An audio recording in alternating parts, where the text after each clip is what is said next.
हम्म आज की इस गहन चर्चा की शुरुआत करते हैं एक बहुत ही चौंकाने वाली रिपोर्ट से।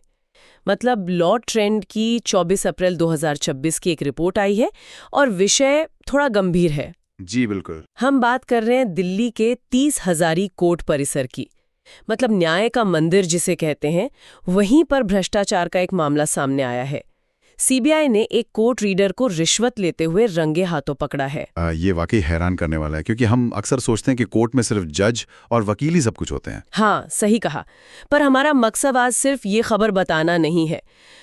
हम इस पूरी घटना की गहराई में जाएंगे कि सीबीआई ने ये जाल कैसे बिछाया और इस तरह के भ्रष्टाचार से लड़ने के लिए आम नागरिकों के पास क्या उपाय हैं। तो अगर हम मामले के विवरण से शुरुआत करें, ये समझना जरूरी है कि कोर्ट रीडर असल में होता क्या है। मतलब वो अहम कड़ी है जो जज के सामने पेश होने वाली फाइलों या तारीखों को पूरी तरह से मैनेज करता है। अच्छा, तो मतलब एक दरबान की तरह? बिल्कुल बिल्कुल, दरबान की तरह। मैं यही सोच रही थी कि ये तो पुराने जमाने के किसी किले के दरबान जैसा हो गया। वो खुद राजा नहीं है, पर राजा तक पहुंचने का रास्ता उसी के पास है। हाँ, और इसी एडिशनल सेशंस जज यानी ASJ 02 के कोर्ट के रीडर ने अपनी इसी ताकत का फायदा उठाया। उसने जमानत अर्जी पर अनुकूल आदेश दिलाने के लिए सीधे 30,000 रुपए की मांग कर डाली। अरे 30,000! पर एक सवाल है, क्या एक रीडर का किसी जज के फैसले पर वाकई इतना प्रभाव हो सकता है कि वो जमानत दिलवाने की गारंटी दे दे? मतलब फैसला तो जज ही लिखते हैं ना?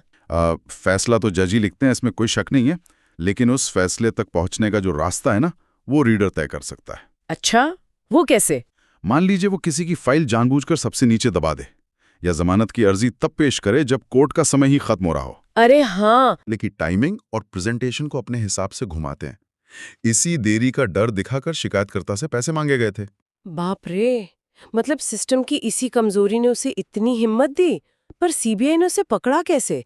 सरकारी महकमों में तो किसी को रंगे हाथों पकड़ने के लिए बहुत लंबी प्लानिंग चाहिए होती है। यही इस मामले की सबसे खास बात है। इसमें कोई लाल फीताशाही नहीं दिखी। जैसे ही 23 अप्रैल 2026 को शिकायत मिली, सीबीआई ने उसी दिन FIR दर्ज कर ली। उसी दिन? मतलब कोई देरी नहीं? बिल्कुल, कोई देरी नहीं। उन्होंने तुरंत एक ट्रैप बिछा दिया, यानी जाल बिछाया। और जब वो आरोपी रीडर शिकायतकर्ता से 20,000 रुपए ले रहा था, जो कि 30,000 की पहली किश्त थी, तभी सीबीआई ने उसे दबोच लिया।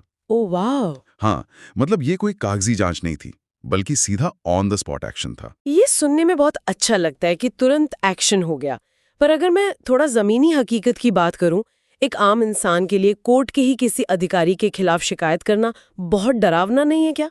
मैं समझ सकता हूँ कि ये डर लाजमी है। क्योंकि लोग तो यही सोचते हैं ना कि मैं यहाँ अपना केस सुलझाने आया हूँ, अगर इन्हीं लोगों की शिकायत कर दी तो मेरा खुद का केस सालों तक लटक जाएगा। हाँ, और सीबीआई का ये पूरा ऑपरेशन इसी झिझक को तोड़ने के लिए था। वो इस घटना के जरिए समाज को एक स्पष्ट संदेश देना चाहते हैं। वो क्या? कि आम नागरिक इस तरह की ब्लैकमेलिंग के आगे बिल्कुल न झुकें। सीबीआई ने इसके लिए बाकायदा एंटी करप्शन ब्रांच यानी ACB दिल्ली के हेल्पलाइन नंबर भी जारी किए हैं। अच्छा, वो नंबर्स क्या हैं ताकि लोगों को पता रहे? वो नंबर हैं 011-2436-7887 और दूसरा है 9650-394-847। कोई भी इन पर बिना डरे शिकायत कर सकता है। राइट। मतलब ये इस बात का प्रमाण है कि न्याय प्रणाली में काम करने वाले लोग भी कानून से ऊपर नहीं है। 30,000 रुपए की एक अवैध मांग ने सीधे कोर्ट परिसर के भीतर इतनी सख्त कार्रवाई को जन्म दिया। बिल्कुल सही कहा आपने। ये एक तरह से दिखाता है कि भ्रष्टाचार के खिलाफ प्रभावी तंत्र मौजूद है। बिल्कुल। तो इस पूरी चर्चा को खत्म करते हुए सुनने वालों के लिए एक सोचने वाला सवाल छोड़कर जाना चाहूंगी। जी कहिए। अगर एक प्रशासनिक कर्मचारी या रीडर रिश्वत के बदले जमानत का आदेश अपने पक्ष में करवाने का इतना पक्का विश्वास दिला सकता है, तो क्या बंद दरवाजों के पीछे इन कर्मचारियों के पास न्यायिक प्रक्रिया को प्रभावित करने की कोई अघोषित और खतरनाक शक्ति छिपी हुई है, जिसे अभी तक चुनौती ही नहीं दी गई? ये वाकई एक बहुत ही गंभीर सवाल है जिस पे हमें विचार करना चाहिए।